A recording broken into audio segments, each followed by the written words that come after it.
Hi guys, welcome back to my channel. Hope நல்லா இருக்கீங்கன்னு நினைக்கிறேன். இன்றைக்கி நீங்கள் என்ன பார்த்துட்ருக்கீங்க? நைட் ரொட்டீன் தான் பார்த்துட்ருக்கீங்க. ஈவினிங் நான் என்ன பண்ணியிருந்தேன்னா, அந்த பரோட்டா குருமா வைக்கிற ப்ராசஸ் தான் பார்த்துட்ருக்கீங்க. ஒரு வானலை வச்சு எண்ணெய் ஊற்றிட்டு சோம்பு போட்டு கசகசா அரை டீஸ்பூன் போட்டுட்டு முந்திரி ஒரு 4-5 போட்டேன். ஸோ அதுக்கப்புறம் வெங்காயம், பச்சை மிளகாய் தான். காரம் நான் பெருசாக ஆட் பண்ணல. ஸோ பச்சை மிளகாய் காரம் தான். ஆனால் நான் அதனால் ஒரு பச்சை மிளகாய் 6-7 பச்சை மிளகாய் போட்டேன். ஸோ உங்களுக்கு காரத்துக்கு ஏற்ற மாதிரி போட்டிருக்கோங்க. நான் ரொம்ப லைட் காரமாக தான் பண்ணுறேன், ஏன்னா பசங்களாம் சாப்பிட்றாங்க அப்படின்னாங்க.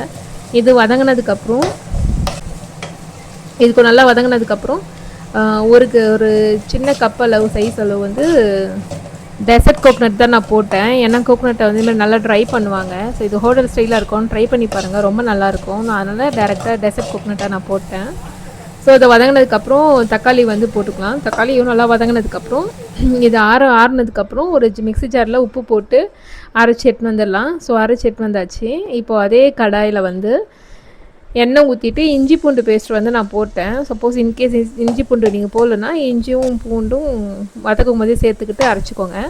ஸோ அதில் காஞ்ச மிளகா பவுடர் ஒரு அரை டீஸ்பூன் யூஸ் பண்ணிட்டேன். கரம் மசாலா ஒரு டீஸ்பூன் யூஸ் பண்ணிட்டேன். ஸோ இதுக்கு கிட்ஸுக்கான காரத்துக்கு செய்யறதுனால இப்படி பண்ணியிருக்கேன். கருவேப்பிலை அந்த சிக்கனை போட்டு மஞ்சத்தூள் போட்டு மிளகாத்தூள், குழம்பு மிளகாத்தூள் வந்து வீட்டில் அரைப்போம்ல, அது ஒரு ஸ்பூன் போட்டேன். பெரியவங்களாக இருந்தால் 2 ஸ்பூன் கூட போட்டுக்கோங்க. ஸோ அப்படியே மூடி வச்சேன். எடுத்தோம் அப்படின்னா குழம்பு 20 மினிட்ஸ்க்கு அப்புறம் இப்படி ரெடி ஆகிடும். அதுக்கப்புறம் சைட் பை சைட் கல்லை வச்சு பரோட்டா போட்டு எடுத்துட்டேன்.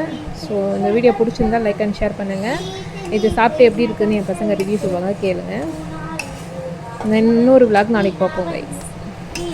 அந்த அளவு இப்போ வெந்துருச்சு பாருங்கள். வெந்ததும் எடுத்து ஓரம் வச்சுட்டு அதே கல்லில் வந்து ரெடிமேடு பரோட்டா போட்டு எடுத்துக்கிறேன். ஸோ எடுத்துகிட்டு ஃபைனலி டேஸ்ட் பண்ண வந்து பசங்களுக்கு கொடுத்தேன். ஸோ பசங்க நல்லா என்ஜாய் பண்ணி சாப்பிட்டாங்க, ரொம்ப நல்லா இருந்தது. நீங்கள் இந்த மாதிரி ட்ரை பண்ணி பாருங்கள். பரோட்டா எப்படி இருந்தது?